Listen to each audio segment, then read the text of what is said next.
মাননীয় স্বরাষ্ট্রমন্ত্রী গুম থেকে ফিরে তাকেও সেই ইন্ডিয়াতে প্রবাসী জীবন যাপন করতে হয়েছে বাধ্য হয়ে। তবে সকলের তো তার মতো রাজকপাল না, তিনি ফিরে এসেছিলেন, বিরচিত সম্বর্ধনা পেয়েছিলেন, আবার তিনি এস আলমের গাড়িতে চড়ে সম্বর্ধনা নিয়েছিলেন। যাক, সেদিকে যাচ্ছি না। উনি বলেছেন যে স্বরাষ্ট্রমন্ত্রী এক ব্যক্তির গাড়িতে চড়ে সম্বর্ধনা নিয়েছেন। স্বরাষ্ট্রমন্ত্রী কোনো ব্যক্তির গাড়িতে চড়ে সম্বর্ধনা নেয়নি। মাননীয় স্পিকার, এটা একটু এক্সপান্স করুন। ফর ইউর, স্বরাষ্ট্রমন্ত্রী যখন ছিলাম না তখন আমি সালাউদ্দিন আমাদের স্থায়ী কমিটির সদস্য ছিলাম। বিদেশ থেকে যখন এসেছি আমি আমার গাড়িতে করে সম্বর্ধনা নিয়েছি। আমার 4টি গাড়ি আছে, আমার 4 জন ড্রাইভার আছে, খুব একটা গরিব মানুষ না। কক্সবাজার যখন আমি গিয়েছি লক্ষ লোকের সমাবেশ হয়েছিল, কোনো গাড়ি বিমানবন্দরে তেমন ঢোকার সুযোগ হয়নি। অনেক লোকের মাইক্রোবাস জিপ টিপ ছিল, একটাতে উঠলাম, ওটাতে কেউ উঠতে দিল না মাইক্রোবাস, আরেকটাতে উঠলাম, আরেকটাতে 5 নম্বর গিয়ে বলে যে এটাতে উঠে। পরে দেখা গেলো সেটা একটা কোনো ব্যক্তির নামে না, 17-18 বছর আগের গাড়ি, সেটা ট্রান্সফার হয়েছে যার নামে। সেই ব্যক্তি আমার এলাকায় বাড়ি, সে আগ্রহ করে বললো এখানে ওঠেন। ওখানে আমার উচ্ছেদে বহু দামি গাড়ি উপস্থিত ছিল কিন্তু পৌঁছাতে পারেনি।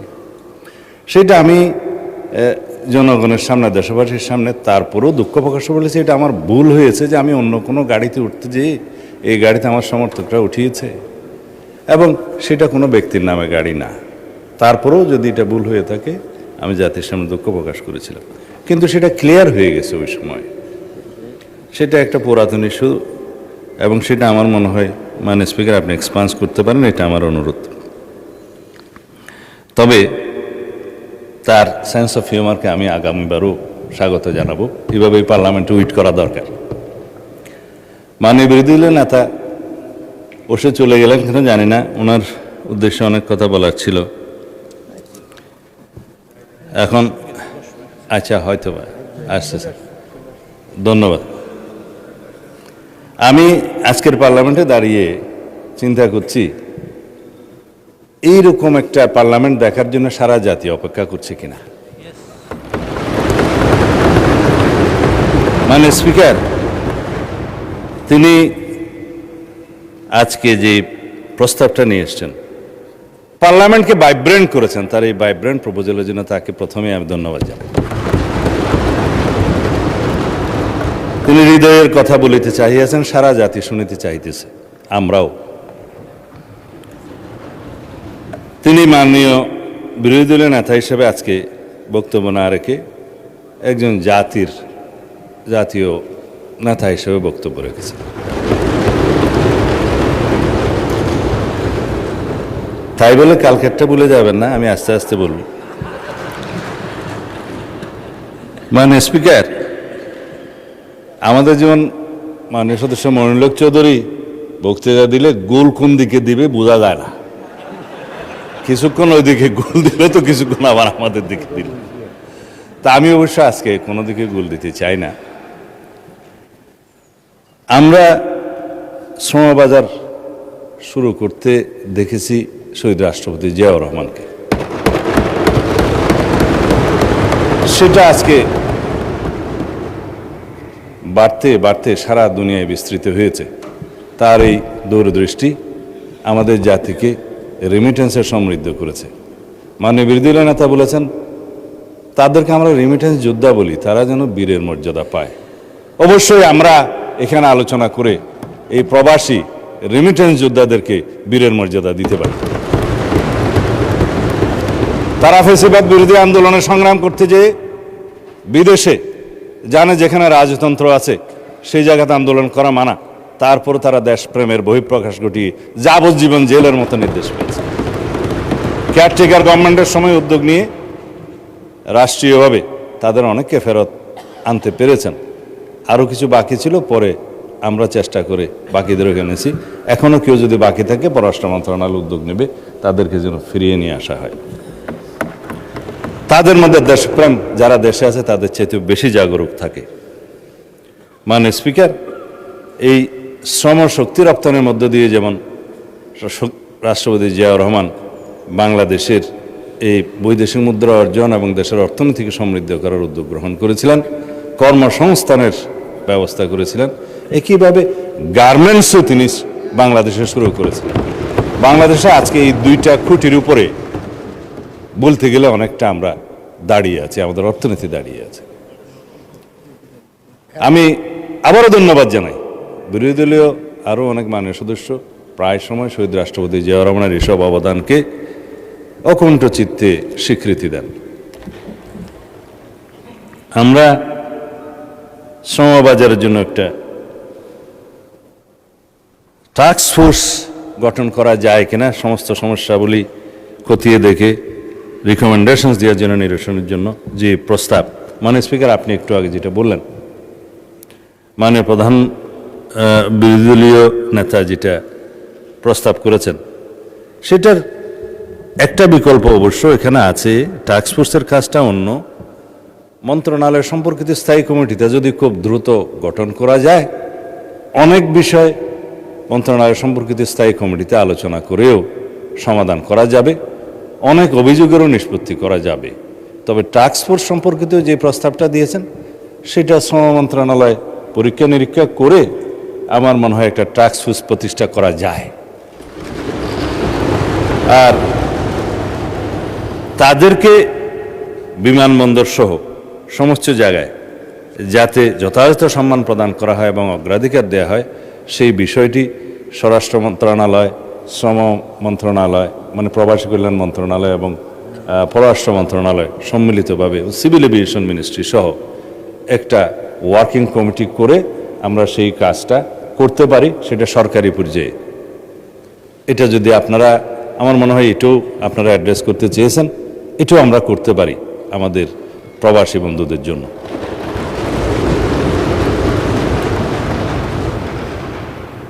আমরা আসলে today I am here to praise the opposition, not to bury them like before. আমাদের মালয়েশিয়া মাননীয় প্রধানমন্ত্রীর ফার্স্ট ভিজিট নির্ধারিত হয়েছে। তার মানে এই না যে মানে মালয়েশিয়া ফার্স্ট, এটার গুরুত্ব তিনি দিয়েছেন। মালয়েশিয়ার শ্রমবাজার উন্মুক্ত করার জন্য আমাদের 2 জন মন্ত্রী এবং উপদেষ্টাকে মালয়েশিয়া পাঠিয়েছিলেন। সরকারের উচ্চ পর্যায়ে তাদের সাথে আলাপ আলোচনা হয়েছে যে কিভাবে শ্রমবাজার উন্মুক্ত করা যায়, আরও বেশি শ্রমশক্তি বাংলাদেশ থেকে প্রেরণ করা যায়। তিনি এই বিষয়টায় খুবই মনোযোগ দিয়েছেন মাননীয় প্রধানমন্ত্রী। অবশেষে তাদের আমন্ত্রণে, মালয়েশিয়া সরকারের আমন্ত্রণে তিনি প্রথম মালয়েশিয়া যাচ্ছেন। উদ্দেশ্য অনেকগুলোর মধ্যে এটা প্রধানতম। ফ্যাসিবাদী সরকারের সময় মাননীয় স্পিকার অনেকে এটাকে বহুল আলোচিতভাবে আদম ব্যবসা হিসেবে পরিচিত করে, শব্দ দুটো সম্মানিত নয়, সেজন্য আমি এখানে ব্যবহার করতে চাই না, কলঙ্কিত করেছে। অনেক ক্ষেত্রে মানব পাচারও করেছে, অনেক ক্ষেত্রে অর্থ পাচার করেছে। যারা জড়িত এই সমস্ত কর্মকাণ্ডে তাদের 100 জনের বিরুদ্ধে কয়েকদিন আগে একটি মামলায় চার্জশিট প্রদান করা হয়েছে মাননীয় স্পিকার। এগুলো গৃহীত ব্যবস্থা। আর বিরোধী দলের গঠনমূলক আলোচনার মধ্য দিয়ে যে প্রসঙ্গগুলো উঠে এসছে এবং যে নোটিশটা মাননীয় বিরোধী দলীয় নেতা আজকে দিয়েছেন, তার মধ্যে যে প্রস্তাবগুলো আছে সেই প্রস্তাবের প্রেক্ষিতে দুইটা মন্ত্রণালয়ের পক্ষ থেকে 2 জন মাননীয় প্রতিমন্ত্রী এর লিখিত জবাব দিয়েছেন। বিষয়টার সাথে স্বরাষ্ট্র মন্ত্রণালয়েরও কিঞ্চিত বিষয় জড়িত আছে। তা আমাকেও একটা কাগজ মন্ত্রণালয় থেকে রেডি করে দেয়া হয়েছে। তার মধ্যে কয়েকটা বিষয় মাননীয় বিরোধী দলীয় নেতা যেটা জানতে চেয়েছেন তার একটা জবাব আছে। তা আমি 1-2টা প্যারাগ্রাফ বোধহয় পড়লে ভালো হবে। গণপ্রজাতন্ত্রী বাংলাদেশ সরকার প্রবাসী বাংলাদেশিদের জন্য নিরাপদ, আধুনিক, সহজলভ্য ও আন্তর্জাতিক মানসম্পন্ন পাসপোর্ট সেবা নিশ্চিতকরণে নিরলসভাবে কাজ করে যাচ্ছে। এই লক্ষ্যে পর্যায়ক্রমে মেশিন রিডেবল পাসপোর্ট MRP এর পরিবর্তে আধুনিক পাসপোর্ট কার্যক্রম বাস্তবায়ন করা হয়েছে। বর্তমানে বিশ্বের বিভিন্ন দেশে অবস্থিত 73টি বাংলাদেশ মিশনের মধ্যে 71টি মিশনে পাসপোর্ট কার্যক্রম চালু রয়েছে। বিগত 6 মাসে উক্ত মিশনসমূহে ইস্যুকৃত পাসপোর্টের মধ্যে প্রায় 86% পাসপোর্ট এবং 14% এমআরপি পাসপোর্ট, যা প্রমাণ করে প্রবাসী বাংলাদেশি নাগরিকগণ নির্বিঘ্নে ই পাসপোর্ট সেবা গ্রহণ করছেন। যেসব নাগরিকের এমআরপি পাসপোর্টের মেয়াদ বিদ্যমান রয়েছে, তারা মেয়াদ উত্তীর্ণ না হওয়া পর্যন্ত উক্ত পাসপোর্ট ব্যবহার করতে পারছেন। অন্যদিকে নতুন আবেদন ও পুনঃ ইস্যুর ক্ষেত্রে পর্যায়ক্রমে ই পাসপোর্ট প্রদান করা হচ্ছে। বিদেশে অবস্থানরত প্রাপ্তবয়স্ক বাংলাদেশি নাগরিকগণ জাতীয় পরিচয়পত্র এনআইডির পাশাপাশি বার্থ রেজিস্ট্রেশন সার্টিফিকেট ব্যবহার করে পাসপোর্টের আবেদন করতে পারছেন। ফলে তথ্য সংশোধনের প্রয়োজন হলে বিআরসি মানে বার্থ রেজিস্ট্রেশন সার্টিফিকেট সংশোধনের মাধ্যমে পুনঃ ইস্যুর আবেদন দাখিলের সুযোগ রয়েছে, যা বিদেশে অবস্থানরত নাগরিকদের জন্য একটা গুরুত্বপূর্ণ সুবিধা। এই বিষয়টা মাননীয় বিরোধী দলীয় নেতা উত্থাপন করেছিলেন। এই জবাবটা এখানে আছে। আমরা বার্থ রেজিস্ট্রেশন সার্টিফিকেটের মাধ্যমে যদি কোনো সংশোধনের প্রয়োজন হয় সেটা আমরা আমলে নিচ্ছি। পাসপোর্ট সেবা সহজীকরণের লক্ষ্যে সরকার ইতিমধ্যে একাধিক নীতিগত ও প্রশাসনিক পদক্ষেপ গ্রহণ করেছে। এর মধ্যে উল্লেখযোগ্য হল পুলিশ ভেরিফিকেশন ব্যতিরেকে পাসপোর্ট ইস্যু করা, অনলাইন আবেদন ও অনলাইন পেমেন্ট ব্যবস্থা, এসএমএস ও অনলাইনের মাধ্যমে আবেদন অগ্রগতি পর্যবেক্ষণ, অভিযোগ প্রতিকার ব্যবস্থা, কল সেন্টার ও হেল্পলাইন চালু এবং বিদেশে অবস্থানরত নাগরিকদের জন্য বিআরসির ভিত্তিতে বার্থ রেজিস্ট্রেশন সার্টিফিকেটের ভিত্তিতে আবেদন গ্রহণের সুযোগ সৃষ্টি। কয়েকদিন আগে মন্ত্রণালয়ে আমরা একটা আন্তঃমন্ত্রণালয় মিটিং করেছিলাম। এই বিষয়ে মাননীয় স্পিকার এই নির্দেশনাগুলো দিয়ে দেওয়া হয়েছে সমস্ত জায়গায়। প্রবাসী বাংলাদেশিদের সুবিধার্থে বিদেশস্থ বাংলাদেশ মিশন সমূহের আওতাধীন দূরবর্তী ও দুর্গম এলাকায় মোবাইল এনরোলমেন্ট কিট বাড়ি বাড়ি গিয়ে যাতে এনরোলমেন্ট করতে পারে, মোবাইল এনরোলমেন্ট কিট ব্যবহার করে ই পাসপোর্ট আবেদন গ্রহণ ও সেবা প্রদান করা হচ্ছে। ই পাসপোর্ট ব্যবস্থা চালুর ফলে পাসপোর্টের নিরাপত্তা উল্লেখযোগ্যভাবে বৃদ্ধি পেয়েছে। আবেদনকারীর 10 আঙ্গুলের ছাপ, আইরিশ স্ক্যান এবং সরাসরি উপস্থিতিতে ছবি গ্রহণের মাধ্যমে বায়োমেট্রিক তথ্য সংরক্ষণ করা হচ্ছে। এর ফলে জালিয়াতি, প্রতারণা এবং অন্যের পরিচয়ে পাসপোর্ট গ্রহণের সুবিধা কার্যত বিলুপ্ত হয়েছে। বিদেশে অবস্থানরত প্রবাসী বাংলাদেশিদের নিকট দ্রুততম সময়ে প্রস্তুতকৃত পাসপোর্ট পৌঁছে দেওয়ার লক্ষ্যে আন্তর্জাতিক কুরিয়ার সার্ভিসের মাধ্যমে 72 ঘন্টার মধ্যে সংশ্লিষ্ট বাংলাদেশ মিশনে প্রেরণের ব্যবস্থা গ্রহণ করা হয়েছে। এছাড়া অবশিষ্ট বাংলাদেশ মিশন সমূহেও পর্যায়ক্রমে ই পাসপোর্ট কার্যক্রম সম্প্রসারণের কাজ চলমান রয়েছে। তবে স্বীকার্য যে কিছু ক্ষেত্রে বিদেশস্থ বাংলাদেশ মিশন সমূহে পাসপোর্ট সেবা প্রাপ্তিতে কিছু প্রতিবন্ধকতা বিদ্যমান রয়েছে, যেমন মাল্টিপল অ্যাক্টিভ, বায়োমেট্রিক মিসম্যাচ, বিভিন্ন তথ্য সংশোধন, হারানো পাসপোর্ট, পূর্ববর্তী পাসপোর্ট যাচাই অথবা বিশেষ অনুমোদন সংক্রান্ত আবেদনসমূহ দ্রুত নিষ্পত্তি করা সম্ভব হচ্ছে না। অনেক ক্ষেত্রে প্রয়োজনীয় ডকুমেন্ট যথাসময়ে সিস্টেমে আপলোড না করা, সমস্যার প্রকৃতি যথাযথভাবে অনুধাবন করতে না পারা অথবা পাসপোর্ট অধিদপ্তর সংশ্লিষ্ট দপ্তরের সাথে সময় মতো সমন্বয় না হওয়ার কারণে আবেদনকারীদের দীর্ঘদিন অপেক্ষা করতে হচ্ছে। আবেদনকারীদের যথাযথ দিক নির্দেশনা প্রদানের ক্ষেত্রেও সীমাবদ্ধতা পরিলক্ষিত হয়। প্রয়োজনীয় কাগজপত্র, আবেদন প্রক্রিয়া বা সমস্যা সমাধানের বিষয়ে সুস্পষ্ট ধারণা না থাকায় অনেক প্রবাসী নাগরিককে একাধিকবার দূতাবাস বা পাসপোর্ট সেন্টারে যেতে হচ্ছে। ফলে তাদের অতিরিক্ত সময়, অর্থ ও শ্রম ব্যয় হচ্ছে এবং অনেক ক্ষেত্রে কর্মঘণ্টা নষ্ট হওয়ায় আর্থিক ক্ষতিরও সম্মুখীন হতে হচ্ছে। কিছু দেশে আউটসোর্সিং প্রতিষ্ঠানের মাধ্যমে এই পাসপোর্ট কার্যক্রম পরিচালনার ফলে অতিরিক্ত ভোগান্তি সৃষ্টি হচ্ছে। উদাহরণস্বরূপ মালয়েশিয়ার কুয়ালালামপুরে আবেদনকারীদের বায়োমেট্রিক কার্যক্রম সম্পন্ন করতে এক স্থানে এবং পাসপোর্ট গ্রহণ করতে অন্য স্থানে যেতে হয়। পরবর্তীতে পাসপোর্ট অ্যাক্টিভেশনের সময় পুনরায় আউটসোর্সিং প্রতিষ্ঠানে যেতে হয়। ফলে আবেদনকারীরা বাড়তি দুর্ভোগের সম্মুখীন হচ্ছেন, যা সমাধান হওয়া প্রয়োজন এবং এই বিষয়ে আমরা কাজ করছি। মাননীয় স্পিকার, উল্লেখ্য প্রবাসী বাংলাদেশিদের কল্যাণ, সুরক্ষা এবং উন্নততর পাসপোর্ট সেবা নিশ্চিতকরণে সরকার সর্বোচ্চ অগ্রাধিকার দিয়ে কাজ করছে। ভবিষ্যতে এই কার্যক্রম অব্যাহত থাকবে। মাননীয় স্পিকার, বিরোধী দলীয় নেতা কয়েকটা স্পেসিফিক প্রস্তাব দিয়েছেন। যারা বিদেশে মৃত্যুবরণ করে প্রবাসীদের মধ্যে, তাদের লাশ যেন একদিনও সেখানে বেশি অবস্থান না করে। বাংলাদেশের দূতাবাসসমূহ যাতে তড়িৎ গতিতে সেই ব্যবস্থাটা গ্রহণ করে, পররাষ্ট্র মন্ত্রণালয় থেকে সেটা একদম স্ট্যান্ডিং অর্ডার দেয়া আছে এবং আমাদের নজরে যখন আসে, পত্রিকান্তর অথবা অন্য কোনোভাবে আসে, আমরা সেটা খুব দ্রুততম সময়ের মধ্যে সেটা অ্যাড্রেস করি। কিছুদিন আগে দেখেছেন আমাদের মাননীয় পররাষ্ট্র প্রতিমন্ত্রী সেরকম একটি লাশ গ্রহণ করতে এখানে এয়ারপোর্টে এসেছেন, এটা জাতীয়ভাবে সংবাদে দেখা গেছে।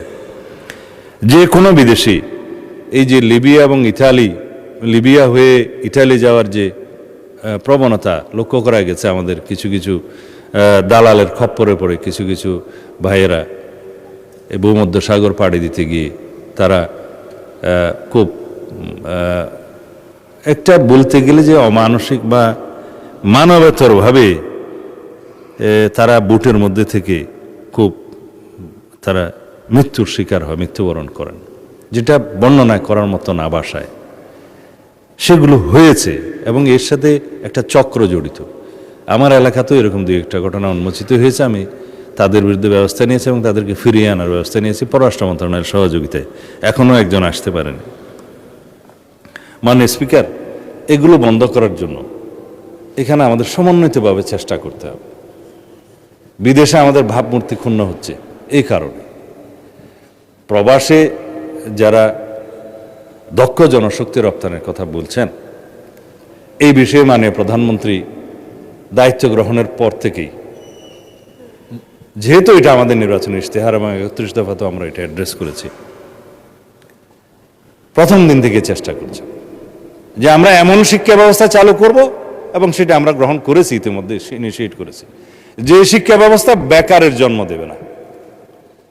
আমরা বাংলা ইংরেজির পাশাপাশি আরেকটি ভাষা শিক্ষা করার জন্য, গ্রহণ করার জন্য কম্পালসারি করছি মাধ্যমিক পর্যায় পর্যন্ত।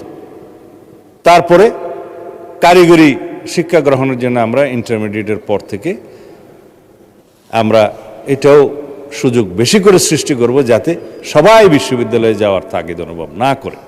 এখন আমাদের দেশে একটা প্রবণতা আছে মাননীয় স্পিকার, সবাই ডিগ্রি পাস হবে, মাস্টার ডিগ্রি পাস হবে, তারপরে হয়তো বেকার হয়ে যায়। কিন্তু বিদেশে এরকম নয়, অনেক দেশে এরকম নয়। দেখা যায় ইন্টারমিডিয়েটের পরে যারা শুধু টিচিং প্রফেশনে যাবে, রিসার্চ করবে, উচ্চশিক্ষা শুধু মাস্টার্স এবং এমফিল এবং পিএইচডি ডিগ্রি তারাই নেয়। তা আমরা বিশ্ববিদ্যালয়ের সংখ্যা যতই বাড়াই না কেন, সব ইন্টারমিডিয়েট পাস যারা করে তাদেরকে যদি শুধু বিশ্ববিদ্যালয়ে প্রেরণ করি গ্র্যাজুয়েশনের জন্য এবং বেকার হওয়ার জন্য, সেটা আমাদের জন্য ভালো হবে না। সেজন্য আমরা কর্মমুখী শিক্ষা ব্যবস্থার, যেটা শহীদ রাষ্ট্রপতি জিয়াউর রহমান আমাদেরকে শিখিয়েছেন, উৎপাদনমুখী শিক্ষা ব্যবস্থার দিকে আমরা যাচ্ছি। সেই জন্য আমরা তৃতীয় ভাষা শিক্ষা, ক্রীড়ায় অংশগ্রহণ, সাংস্কৃতিক কর্মকাণ্ডে অংশগ্রহণ এবং আরেকটি ভোকেশনাল ট্রেড, যেটা সে পছন্দ করবে সেরকম ট্রেড চয়েস করে সেই শিক্ষার্থীকে ভোকেশনাল ট্রেনিং প্রথম থেকে আমরা দেয়া শুরু করব, একটা পর্যায় পর্যন্ত, মাধ্যমিক শিক্ষার একটা পর্যায় থেকে। এভাবে আমরা দক্ষ জনশক্তি সৃজন করে সারা বাংলাদেশের, এখন 18 কোটি বলি বা 20 কোটি মানুষ বলি, যেহেতু সেন্সাসটা পরে আর হয় নাই, সকল মানুষের দুই হাতকে আমরা কর্মের হাতে পরিণত করতে পারবো, যেটা আমাদের মাননীয় প্রধানমন্ত্রী উদ্যোগ গ্রহণ করেছেন। বিরোধী দলীয় নেতা তালি দিতে চেয়েছিলেন, অবশ্য পরে দেয়নি।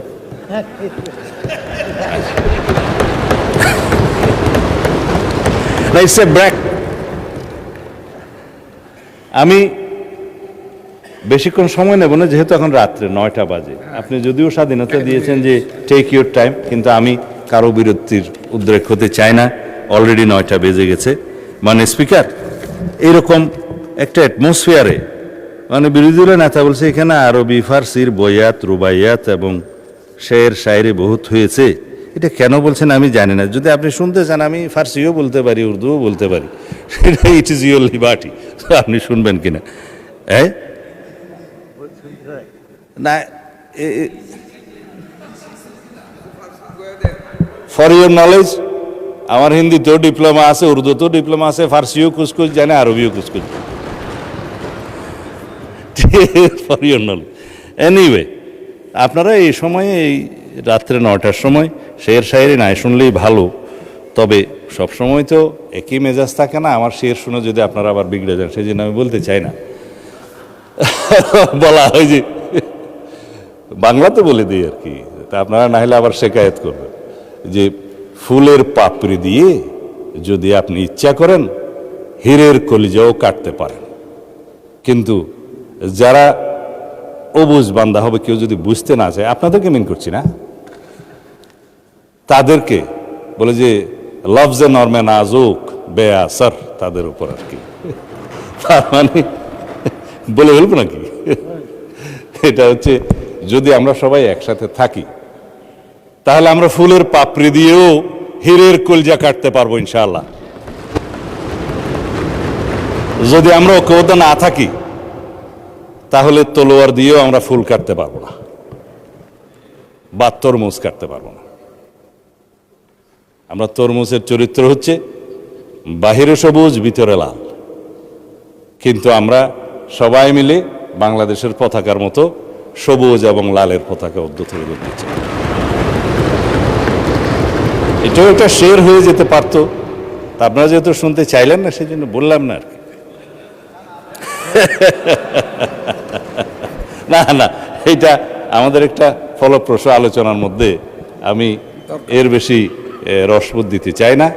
তবে বাইরে যেটা হয় সেটা সম্পর্কে একটা বলা যায়, সেটা মির্জা গালিবের যে মানে স্পিকার, আমরা এখানে সবাই এক, জাতির জন্য, জাতির কল্যাণে, দেশের কল্যাণে, জনগণের স্বার্থে আমরা এখানে সবাই মিলে আইন প্রণয়ন করি, সবাই মিলে গঠনমূলক আলোচনা করি। অনেক প্রস্তাব বিরোধী দলীয় নেতা দিয়েছেন, আমরা সেগুলো গ্রহণও করেছি। যৌথভাবে আমরা আলোচনার জন্য এই জ্বালানি মন্ত্রণালয়ের উপরে একটা কমিটি 50-50 করে মাননীয় প্রধানমন্ত্রী বিরোধী দলীয় নেতার প্রস্তাবের প্রেক্ষিতে করে দিয়েছেন, রিপোর্টও পেশ হয়েছে পার্লামেন্টে। এইভাবে আমরা কাজ করছি, কিন্তু বাইরের আবহাওয়াটা কেমন যেন ভালো না। রাস্তায় গেলে সেটা ওনারা ভুলে যান, তো বলে বাজিশায় আতফল হে দুনিয়া মেরে আগে, হোতা হে সব রোজ তামাশা মেরে আগে। ধন্যবাদ মনে হচ্ছে।